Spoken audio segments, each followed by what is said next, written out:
Good વિદ્યાર્થીઓ, તો last વિડીયોની અંદર આપણે થર્મોડાયનેમિક્સની અંદર શૂન્યક્રમનો નિયમ જોયો હતો. હવે આજે થર્મોડાયનેમિક્સની અંદર પ્રથમ નિયમ જોવાનો છે. નિયમ એકદમ સિમ્પલ છે. આપણે ખાલી સ્ટેટમેન્ટ યાદ રાખવાનું છે એની અંદર કે delta Q equals to delta you plus delta W. તો આ નિયમ અનુસાર ડેલ્ટા ક્યુ મતલબ શું કે તંત્ર વડે જે પણ ઉર્જાનું શોષણ થાય છે એ ઉર્જાનું શોષણ બે કાર્યમાં વપરાય છે. એક એની આંતરિક ઉર્જા ચેન્જ કરવા માટે અને બીજું એ તંત્ર થોડું કાર્ય કરે છે. એનો મતલબ કે જ્યારે પણ કોઈ તંત્ર ઉષ્માનું શોષણ કરે તો એ જે પણ ઉર્જાનું શોષણ કરે છે એ બે ભાગમાં વિભાજિત તમે કરી શકશો, એક ડેલ્ટા યુ અને એક ડેલ્ટા ડબલ્યુ. ડેલ્ટા યુને આપણે કહીશું કે જ્યારે પણ ઉષ્માનું શોષણ કરવામાં આવે ત્યારે એની આંતરિક ઉર્જામાં ફેરફાર થાય તો આપણે ડેલ્ટા યુ કહી દઈશું. અને એ કાર્ય પણ કરશે તો આપણે એને શું લખશું? Delta W. હવે તમને ખ્યાલ છે કે જ્યારે પણ તંત્ર પોતે કાર્ય કરતું હોય તો કાર્ય આપણે ધન લઈશું, જ્યારે તંત્ર ઉપર કામ કરવામાં આવશે તો કાર્ય ઋણ આવશે. એ જ પ્રમાણે અહીંયા જુઓ જરા કે જ્યારે એ ઉષ્માનું શોષણ કરે તો ધન લેવામાં આવે છે અને જ્યારે પણ એ ઉષ્માનું એમિશન કરશે, ઉત્સર્જન કરશે, ઉષ્મા ગુમાવશે ત્યારે આપણે ઋણ લેતા હોઈએ છીએ. તો આ નિયમ આપણે ધ્યાનમાં રાખીશું. એના પછી નેક્સ્ટ જોઈએ તો નેક્સ્ટ પોઈન્ટ આપણો છે પદાર્થની ઉષ્માધારિતા કોને કહેવાય. તો સિમ્પલ એની વ્યાખ્યા છે કે જ્યારે પણ પદાર્થનું તાપમાન ડેલ્ટા ટી જેટલું વધારવામાં આવે તો એ વખત તમારે થોડી ઉષ્મા આપવી પડે. એ ઉષ્મા આપણે કેટલી આપીશું? ડેલ્ટા ક્યુ. તો જો ડેલ્ટા ક્યુ અને ડેલ્ટા ટીનો ગુણોત્તર લેવામાં આવે તો એને આપણે શું કહેતા હોય છે? પદાર્થની ઉષ્માધારિતા કહેવામાં આવે છે. એને HC વડે આપણે દર્શાવીશું. હવે જો ડેલ્ટા ટીનું મૂલ્ય 1 ડિગ્રી સેલ્સિયસ હોય તો બંને સમાન થઈ જાય. એનો મતલબ કે SC બરાબર ડેલ્ટા ક્યુ લખી શકાય. એનો મતલબ શું થશે કે આપેલા પદાર્થનું તાપમાન જો 1 ડિગ્રી સેલ્સિયસ જેટલું વધારવામાં આવે તો એ વખત તમે જે પણ ઉષ્મા એને આપશો એ ઉષ્માને જ પદાર્થની ઉષ્માધારિતા કહેવામાં આવે છે. ક્લિયર? તો ઉષ્માધારિતા શું છે? તો કે આપવી પડતી ઉષ્મા. જો ઉષ્મા તમે વધારે આપશો તો એ પદાર્થ માટે ઉષ્માધારિતા વધારે આપશે અને જો તમે ઉષ્મા ઓછી આપશો શેના માટે? તાપમાનમાં ચેન્જ કરવા માટે. તાપમાનમાં કેટલું ચેન્જ કરવાનું છે? 1 ડિગ્રી સેલ્સિયસ. એટલે સિમ્પલ કન્સેપ્ટ છે કે કોઈપણ પદાર્થનું તાપમાન જો 1 ડિગ્રી સેલ્સિયસ જેટલું ચેન્જ કરવું હોય તો ઉષ્મા તો આપવી જ પડે. એ જેટલી તમે ઉષ્મા આપો છો એને જ આપણે કહીશું કે પદાર્થની ઉષ્માધારિતા. બરાબર? સારું. એકમ જોઈએ તો એકમ તમે કેલરી, કારણ કે જો અહીંયા ક્યુ છે, ઉષ્મા છે, તો ઉષ્માનો એકમ તમે શું લખી શકો? કેલરી લખી શકો. તો એકમ હશે કેલરી અને તાપમાન માટે ડિગ્રી સેલ્સિયસ. તો કેલરી અપોન ડિગ્રી સેલ્સિયસ અથવા તો કેલરી પર સેલ્સિયસની અંદર કેલ્વિનની અંદર પણ લખી શકો છો, CGS ક્રમની અંદર. તો કેલરી પર કેલ્વિન, અધરવાઇઝ જૂલ પર ડિગ્રી સેલ્સિયસ લખી શકાય અથવા તો જૂલ પર કેલ્વિન લખી શકાય. તો આ એના એકમ છે. હવે વાત કરીએ કોઈપણ પદાર્થની ઉષ્માધારિતાનું મૂલ્ય કોના ઉપર આધાર રાખે. તો એક આવશે પદાર્થની જાત ઉપર અને બીજું આવશે પદાર્થના દળ ઉપર. ધ્યાન રાખજો કે એક જ દ્રવ્યના બનેલા અલગ અલગ દળવાળા પદાર્થોની ઉષ્માધારિતા અલગ અલગ હોય છે. એટલે એવું જરૂર નથી કે દ્રવ્ય એક જ હોય, એક જ દ્રવ્યના બનેલા હોય. બરાબર? એની ઉષ્માધારિતા અલગ અલગ હોઈ શકે છે. એના પછી નેક્સ્ટ જોઈએ કે વિશિષ્ટ ઉષ્માધારિતા કોને કહેવામાં આવે છે? વિશિષ્ટ ઉષ્માધારિતા. હવે આની વ્યાખ્યા કંઈક આવી છે કે પદાર્થના એકમ દળ દીઠ તેના તાપમાનમાં 1 એકમ જેટલો ફેરફાર કરવા માટે જરૂરી ઉષ્માના જથ્થાને તે પદાર્થના દ્રવ્યની વિશિષ્ટ ઉષ્મા કહેવામાં આવે છે. તો વિશિષ્ટ ઉષ્મા એટલે શું આવશે? તો કે ઉષ્માધારિતા ભાગ્યા દળ. ઉષ્માધારિતા નીચે શું આવશે? ભાગ્યા દળ આવશે. હવે આનો જો એકમ જોઈએ અને સૂત્ર જોઈએ, સૂત્ર શું આવશે જોઈએ જરા. તો C બરાબર ક્યુ બાય ડેલ્ટા ટી અને દળ માટે શું આવશે? M આવશે. સો ક્યુનું એક કામ કરી આ નીચે લઈ આવીએ તો ઇક્વેશન આવશે C બરાબર Q upon M into delta T. બરાબર? ઓકે. તો ઇક્વેશન એક કામ કરીએ, જો આને તમે અહીંયા લઈને આવશો તો ક્યુ કેટલા આવશે? MC delta T. તો આન્સર આવશે Q equals to MC delta T. યાદ રાખવાનું કે જ્યારે પણ પદાર્થનું તાપમાન ચેન્જ કરવું હોય કેટલું? ડેલ્ટા ટી જેટલું, તો ઉષ્મા આપવી પડશે. એ જે જરૂરી ઉષ્મા છે પદાર્થના તાપમાનમાં ડેલ્ટા ટી જેટલો ફેરફાર કરવા માટે એને લખાય ક્યુ બરાબર MC ડેલ્ટા ટી. બે પ્રકારની ઉષ્મા આવે છે, આપણે આગળના ચેપ્ટરમાં પણ જોઈ ગયા. એક આવશે પદાર્થનું અવસ્થા ચેન્જ કરવી હોય પદાર્થની સ્ટેટ ચેન્જ કરવી હોય તો એના માટે ક્વેશ્ચન શું આવશે? ક્યુ બરાબર ml. ક્યુ બરાબર ml. અચ્છા, એલને આપણે શું કહેતા યાદ કરો? તો એલને કહેવાય ગલન ગુપ્ત ઉષ્મા અથવા તો ઉત્કલન ગુપ્ત ઉષ્મા. તો એ ઇક્વેશન ક્યુ બરાબર ml, જે પણ આપણે ઇક્વેશન વાત કરીએ છીએ ક્યુ બરાબર ml, આ એલને શું કહેવાય? લેટન્ટ હીટ કહેવાય, ગુપ્ત ઉષ્મા કહેવાય. આ ઇક્વેશન ક્યારે યુઝ કરવાનું? જ્યારે અવસ્થા ચેન્જ કરવી હોય ત્યારે. અવસ્થા ચેન્જ કરવી હોય ત્યારે. અને આ ઇક્વેશન ક્યારે યુઝ કરવાનું? કે જ્યારે પણ પદાર્થનું તાપમાનમાં ફેરફાર લાવવો હોય તો એ વખતે આપણે આ ઇક્વેશનનો ઉપયોગ કરતા હોઈએ છીએ. એ વાત કરીએ તો મૂલર વિશિષ્ટ ઉષ્માની વાત કરીએ તો મૂલર વિશિષ્ટ ઉષ્મા કોને કહેવાય? તો કે વાયુના 1 મોલ દીઠ તેના તાપમાનમાં 1 કેલ્વિન જેટલો ફેરફાર કરવા માટે જરૂરી ઉષ્માના જથ્થાને તે વાયુની મૂલર વિશિષ્ટ ઉષ્મા કહે છે. તો મૂલર વિશિષ્ટ ઉષ્મામાં આપણે 1 મોલ વાયુની વાત કરતા હોઈએ છીએ. વાયુ કેટલો? 1 મોલ. હવે 1 મોલ વાયુ હોય આપણી પાસે અને એનું તાપમાન કેટલું ચેન્જ કરવાનું? Delta T. તો એના માટે ઉષ્મા તો આપવી પડશે. એ જે ઉષ્મા તમે આપો છો એને આપણે કહેતા હોઈએ છીએ મૂલર વિશિષ્ટ ઉષ્મા. મૂલર વિશિષ્ટ ઉષ્મા. જો કન્સેપ્ટ શું છે કે અલગ અલગ ઉષ્માઓ છે એની અંદર ખાસ આપણે વાત કરીએ તો સર્વપ્રથમ આપણે વાત કરી કે ઉષ્માધારિતાની વાત કરી, બરાબર? Delta Q by delta T. આ delta Q by delta T શું છે? કે તાપમાનમાં ડેલ્ટા ટી જેટલો ફેરફાર લાવવા માટે આપવી પડતી ઉષ્મા, આપેલી વસ્તુ. હવે થોડું આપણે સ્પેસિફિક કર્યા. વિશિષ્ટ ઉષ્માની વાત કરીએ આપણે. વિશિષ્ટ ઉષ્મા આમાં આપણે એકમ દળ લીધું છે કે કોઈ પણ પદાર્થ હોય એનો 1 kg લઈ લો અથવા 1 ગ્રામ લઈ લો. તો 1 kg જે પણ દળ છે એ પદાર્થના તાપમાનમાં 1 ડિગ્રી સેલ્સિયસનો ફેરફાર કરવો છે, બરાબર? કેટલો ફેરફાર? 1 એકમ. 1 એકમ મતલબ 1 ડિગ્રી સેલ્સિયસ. તો એ વખત પણ ઉષ્મા આપવી પડશે. તો એને આપણે કીધું વિશિષ્ટ ઉષ્મા, બરાબર? વિશિષ્ટ ઉષ્મા. તો વિશિષ્ટ ઉષ્માની અંદર શું ધ્યાન રાખ્યું કે આપણી પાસે જે દળ છે એ 1 એકમ છે. તો 1 kg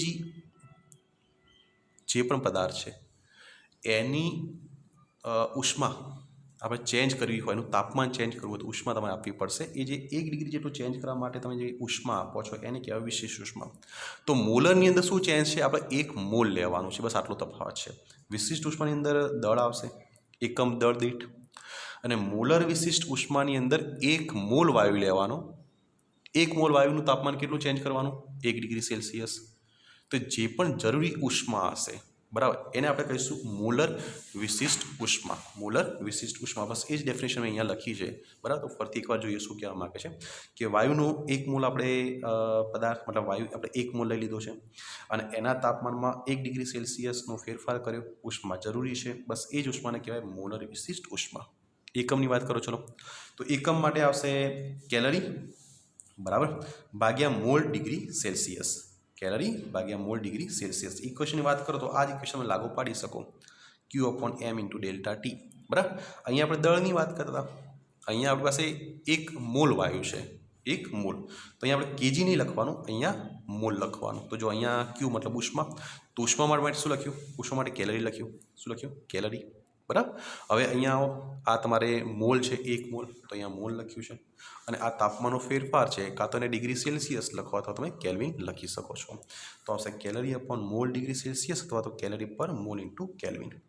અથવા તમે ઘણીવાર કેલરીની જગ્યાએ જૂલ પણ લખી શકો છો. તો આ પણ એકમ સાચો છે. આ એકમ MKSની અંદર આવશે અને આ એકમ CGSની અંદર આવશે. ક્લિયર? અચ્છા, હવે આના 2 પ્રકાર હોય. મોલર વિશિષ્ટ ઉષ્માના 2 પ્રકાર જોવા મળે. એક આવશે CV, એક આવશે CP.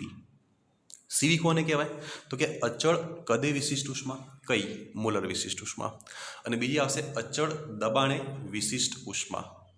હવે આની અંદર કન્સેપ્ટ તો એક જ છે કે ભાઈ આપણે 1 મોલ વાયુનું તાપમાન 1 એકમ ફેરફાર કરવો છે, પણ એ વખતે જો આપણે દબાણ અચળ રાખીએ, દબાણ અચળ રાખીએ તો એ થઈ જશે અચળ દબાણે વિશિષ્ટ ઉષ્મા, જેના પર CP લખીશું.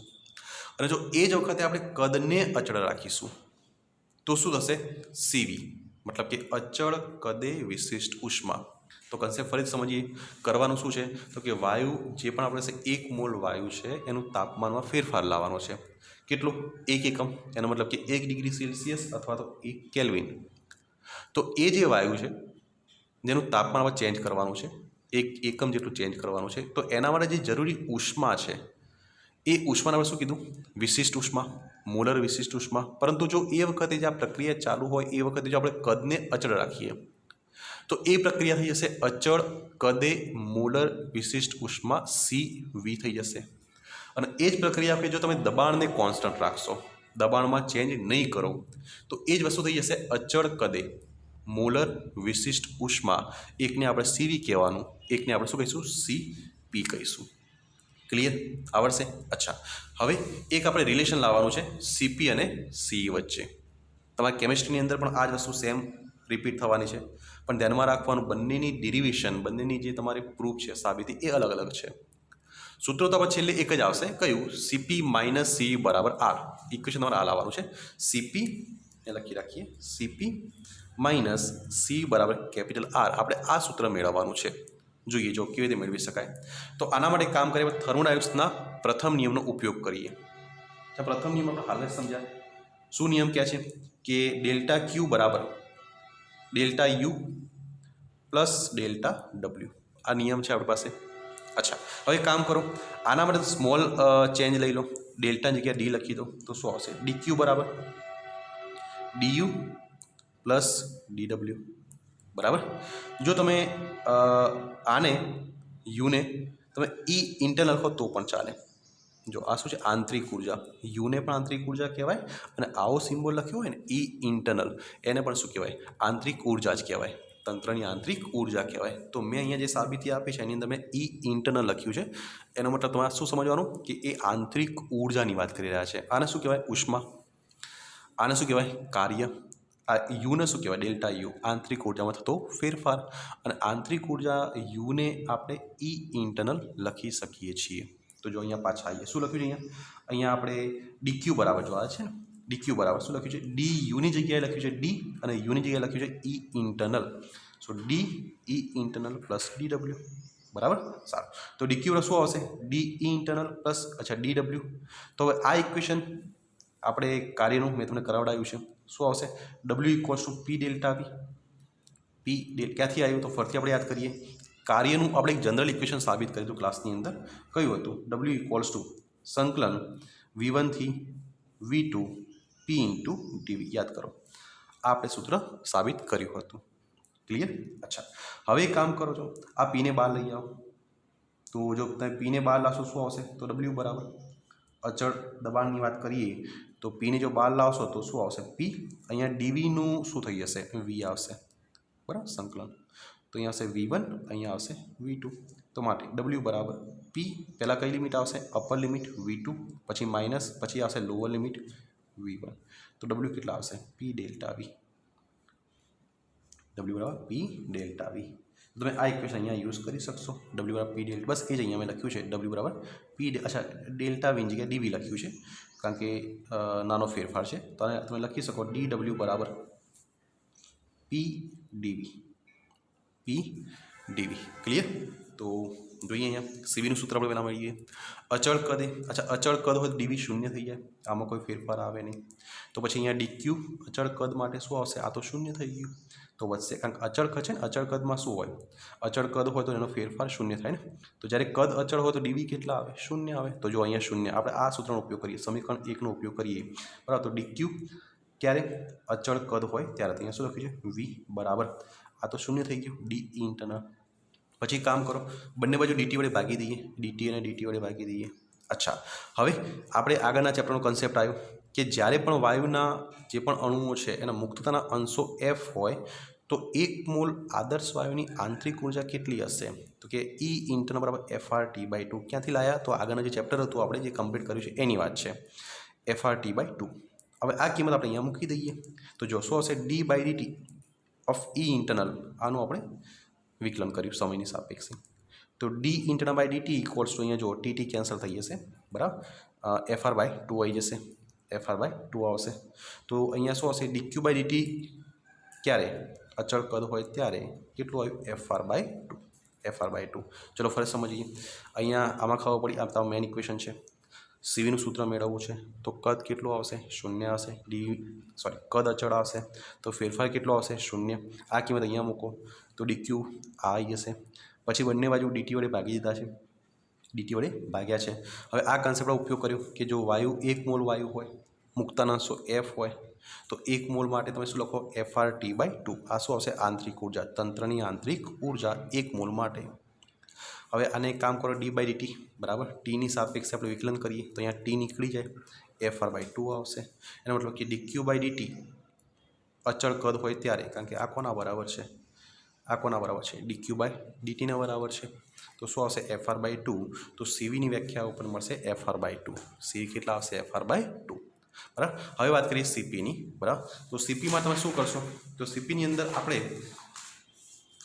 અચળ દબાણ રાખીશું તો ફરીથી એના એ સૂત્ર જો બરાબર અચળ દબાણ હોય તો શું લખી શકાય PV = μRT PV મ્યુ તો 1 મોલ છે તો RTM ના એમ તો PdV ની જગ્યાએ તમે RDT લખી શકો છો આ કિંમત આપણે અહીંયા મૂકી દઈએ તો dq ક્યારે અચળ દબાણ હોય ત્યારે d ઇન્ટરનલ પ્લસ આ PdV ની જગ્યાએ PdV ની જગ્યાએ શું મૂકવાનું છે RDT મૂકવાનું છે પાછું બંને બાજુ dt વડે ભાગા કરી દો બરાબર તો અચળ દબાણ પછી કામ કરો ચલો આની કિંમત આપણે આગળ લખી કેટલી આવી FR/2 પ્લસ આ રાખો તો આને કહેવાય આ એની વ્યાખ્યા છે સીપી કહેવાય આને શું કહેવાય સીપી જો અહીંયા વી હોત તો સીવી કહેવાય અહીંયા પી છે એટલે શું કહેવાય સીપી કહેવાય તો સીપીનું સૂત્ર મળશે FR/2 પ્લસ આર એ કામ કરીએ સીપીનું સૂત્ર મળી ગયું છે માઇનસ સીવી કરીએ સીવીનું સૂત્ર શું આવ્યું તો FR/2 આવ્યું હતું બરાબર સીવી ક્યાં ગયા અરે જો કેટલા આવ્યા FR/2 તો કરવાનું શું છે સીપી માઇનસ સીવી કરવાનું છે